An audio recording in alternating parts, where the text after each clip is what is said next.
দেখুন, আসন্ন বিধানসভা নির্বাচনে বিজেপি প্রার্থীর নতুন মুখ চেয়ে পোস্টার পড়ল গাজল ব্লকের একাধিক এলাকায়। পোস্টারের নিচে আবার লেখা রয়েছে সৌজন্যে ভারতীয় জনতা পার্টি গাজল বিধানসভা। পোস্টার দেখে এলাকায় কৌতূহলী জনতাদের ভিড়।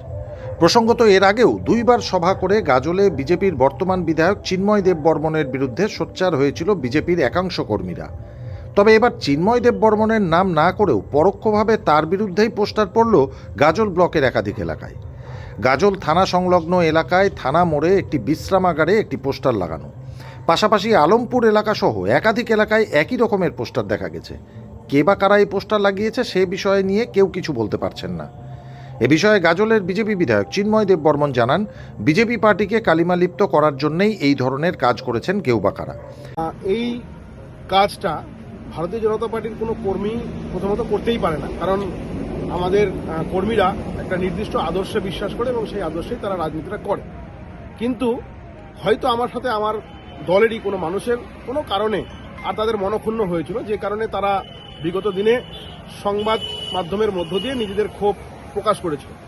সেই ক্ষোভ প্রকাশটাকে কাজে লাগিয়ে বর্তমান শাসক দল তৃণমূল, যাদের মাটি নেই এই গাজল বিধানসভায়, তারা আর সেই ইস্যুটাকে ধরে নিয়ে গাজলের মানুষকে বিভ্রান্ত করছে।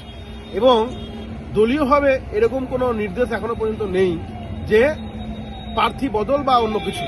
আগামী দিনে দল চিন্তাভাবনা করে আর ভারতীয় জনতা পার্টির প্রার্থী এখানে ঘোষণা করবে। কিন্তু শাসক দলের যে সমস্ত বন্ধুরা যারা নিজেদের মাটি খোঁজার জন্য এরকম জঘন্য চক্রান্ত করছে, আগামী দিনে তাদের যদি আমরা এটা প্রমাণ পাই, তাহলে তাদের দৃষ্টান্তমূলক শাস্তির আমি দাবি করি। এবং এই ধরনের কাজের সঙ্গে ভারতীয় জনতা পার্টির কোনো কর্মী কোনোভাবেই যুক্ত থাকতে পারে না বলে আমার ধারণা। সরাসরি তৃণমূল কংগ্রেসের দিকে আঙ্গুল তুলেছেন তিনি বলেন, আগামী দিনে গাজল ব্লকে আবার পদ্ম ফুল ফুটবে। মানুষের কাছে গ্রহণযোগ্যতা হারিয়েছেন বিজেপি বিধায়ক। বিজেপির অন্তর্দ্বন্দ্বের ফল পাল্টা কটাক্ষ মালদা জেলা তৃণমূল কংগ্রেস সভাপতি আব্দুর রহিম বকশির। ওই ধরনের একটা এমএলএ যা আগামী দিনে আমাদের বিরুদ্ধে দাঁড়ালে 50,000 ভোটে আমরা হারাবো, এমনিতে তার পরিবর্তনের জন্য টিএমসিকে লিখতে হবে, তৃণমূল কংগ্রেসে কিছু লিখতে হবে। হ্যাঁ, ফলে স্বাভাবিকভাবে এখানে আমাদের কোনো প্রশ্ন উঠে না। তাদের দলে যে অন্তর্গ্রহ আছে, তাদের মধ্যে যে লড়াইটা আছে, কে এমএলএ টিকিট নিবে, এই লড়াই থেকে নতুন মুখের নাম চেয়েছে। আর ওকেও পালাতে হবে, কারণ এসআরের নামে আগামী দিনে যদি ভোট মানুষের না উঠে ভোটে সাবজুডিস থেকে যায়, তাহলে বিজেপিকে খুঁজে খুঁজে মানুষ মারবে রাস্তাঘাটে সাধারণ মানুষেরা। আমি বিজেপির আমন্ত্রণের ব্যাপার আছে, সে ব্যাপারে আমরা ঢুকতে চাইছি না। কিন্তু এই প্রার্থী তারা কেন চাইছে না, সাধারণ মানুষ চাইছেন।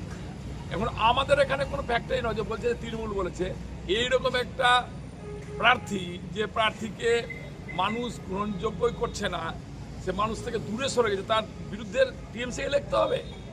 সেই জায়গায় প্রার্থী আছে, সে যোগ্যতা সে প্রার্থীর আছে। ফলে তাদের দল কে লড়ালড়ি নিজেরাই করছে, অন্তর্কলহ অন্তর্দ্বন্দ্ব, দলের মধ্যে ভাগাভাগি, ওদের দল লিখেছে। এখানে তৃণমূলের কোনো দায়িত্ব নেই এবং তৃণমূলের মধ্যে ঢুকবেও না।